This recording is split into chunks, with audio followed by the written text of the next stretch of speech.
That lady be having a time of her life cosplaying with y'all. I know when she go home at the end of the night, she be like, these N-words with the E-R, not the A, are so damn stupid. I don't have to waste my time writing no speech. I ain't got to waste my time telling them what my policies, morals, and stances is for the America and what I plan on doing for America. All they care about is abortions, the continual overall sexualization of black women. All I got to do is talk in a southern accent, know I'm not from not damn southern state, and give them a little backyard barbecue with some check sodas and a little two-step. That's all they care about. They don't care about nothing else. I know she be like, y'all are so stupid. Everybody, Project 2025, Project 2025, Project 2026, Project 2027, Project 2028. What about this project mentality these folks think all black people have? My mama worked too hard to get herself out the projects and to give us the best of the best in life. For me to conform to this foolishness just because these folks say they black. This is weird. It's weird. It's disrespectful. At least because they've been lying to black people for centuries and centuries and centuries. At least when they lie to black people and they be like, I'm going to do this if you give me your vote. And they have a little bit of class and decorum and they going to sit there and tell you the sweet nothings. At least they do it with a little bit of class. A little bit. Kamala's just straight up telling y'all this is what I think you're worth. This is what you think you're worth. And so I'm not even going to waste my time even trying to make it pretty for you because I think this is what you're worth and you think this is what you're worth. It's disrespectful. It's weird. I am ready for the cameras to come out and just be like, you've been punked. Because this is weird behavior. If this is what y'all feel like y'all worth, then sorry, good luck. Like, I don't even know how to even compliment you for thinking this is what you're worth. But I'm not conforming to this foolishness, bro. Play in somebody else's face, but you're not playing in mine. And this is me being nice about Miss Kamala. I have a whole opinion on this whole situation that I am not even going to say because y'all ain't ready for it. And I just know it's too much. It's one thing about me. I'm not meant to be a follower. Anytime I follow people in my life because I felt like I had to conform and do what they say do, and I've always regretted it. If I follow y'all down this path because I'm black and because she's a woman and because you're a Democrat, so you gotta vote blue no matter who they put in your face, this will be single-handedly the biggest regret of my life. I'm not doing it. I know for a fact I will regret it. It's a no. It's a no. If you feel like this is what you worth and you don't see this lady playing in your face, then, like I said, sorry or good luck or whatever. Take the good compliment. Take it. I don't know. I got a little platform. I'm going to go ahead and use it because a lot of people seem to be misinformed. Kamala Harris is not the better option. Don't be fooled just because she is a woman and she... So since I got a little platform, I'm going to go ahead and use it because a lot of people seem to be misinformed. Kamala Harris is not the better option.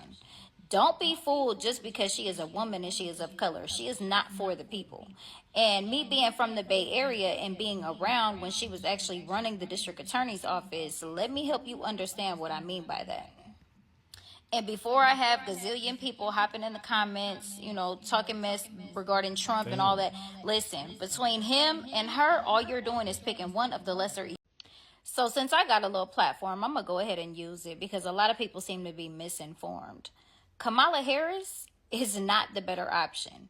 Don't be fooled just because she is a woman and she is of color. She is not for the people. And me being from the Bay Area and being around when she was actually running the district attorney's office, let me help you understand what I mean by that.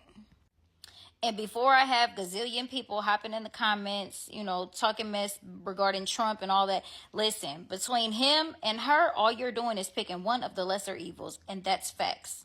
But being that I am a part of the community of families that are affected by incarcerated people, I am going to go with the person who is less inclined to locking everybody up.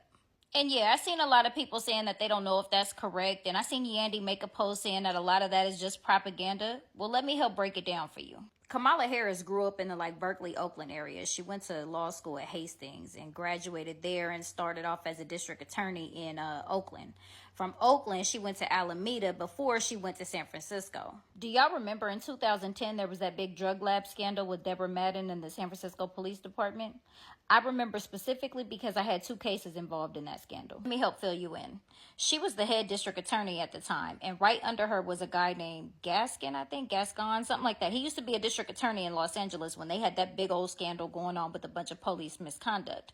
Anyhow, around that time, he was reviewing police files for misconduct, and he was basically telling her that there's no policy in place and there needs to be one for any time there's police misconduct. It needs to be reported to the lawyers and the judges on the case. She ignored him. Now, after she ignores his advice that there needs to be policies in place, that way they can curb any type of misconduct that's going on in these cases, it comes out that there's this big drug scandal in the drug labs.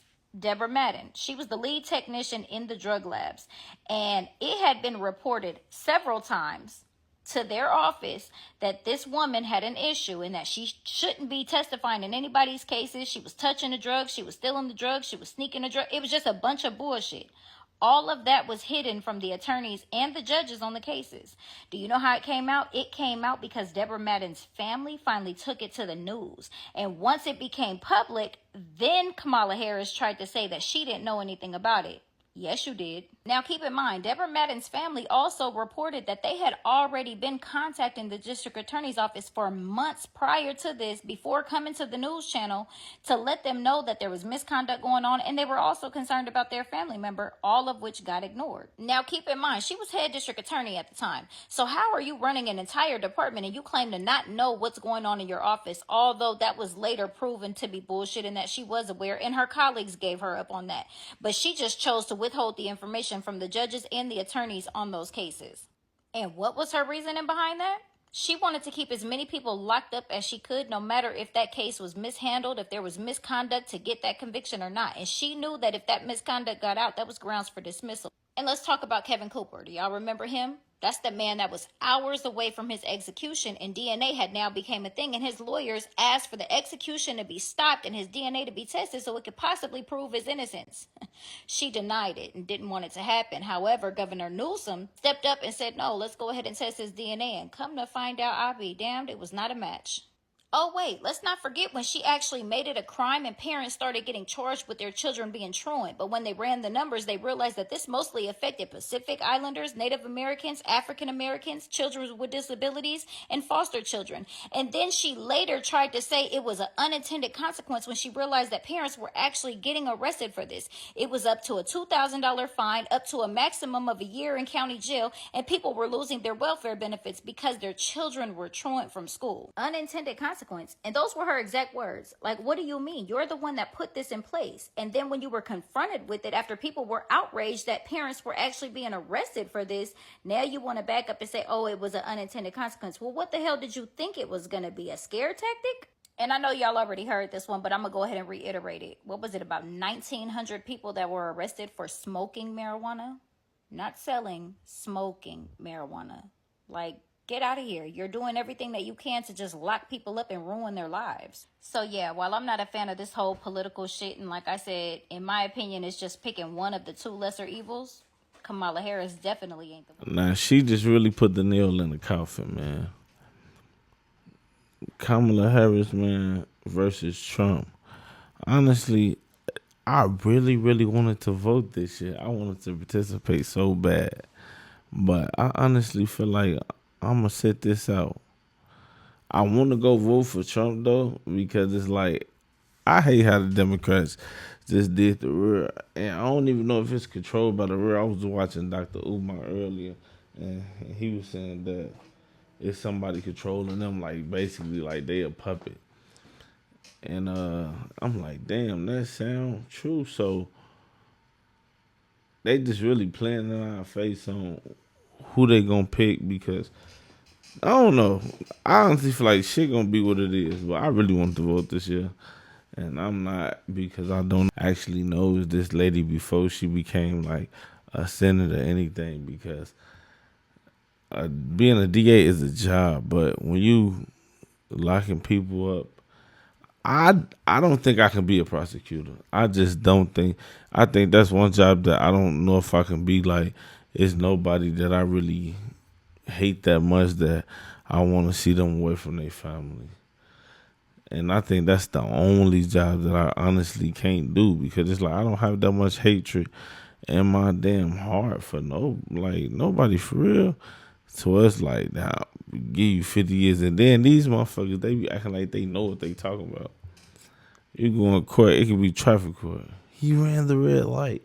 Like, it'd be I'm talking about family court, motherfucking criminal court, the worst. But all these different courts and these district attorneys and these state prosecutors or whatever, they be knowing what they doing, man. And they act like they honestly know you. They talk about how you did this and you did that, man. It's crazy. I couldn't do it. Fuck that. And by her having that job, that says a lot to me. I don't know if I could trust nobody who sent millions, not millions, but thousands of black men away. Donald Trump, you can't trust his ass either. He crazy than a motherfucker, man. He doing photo ops, assassinations. The man is nuts. So I think I'm gonna have to sit this one out. I'm sad because I really wanted to vote. And man, it's your boy Scholy with the Toolie, man. Make sure that you like, share, subscribe, and let's keep this thing going. Check out the next video. All right.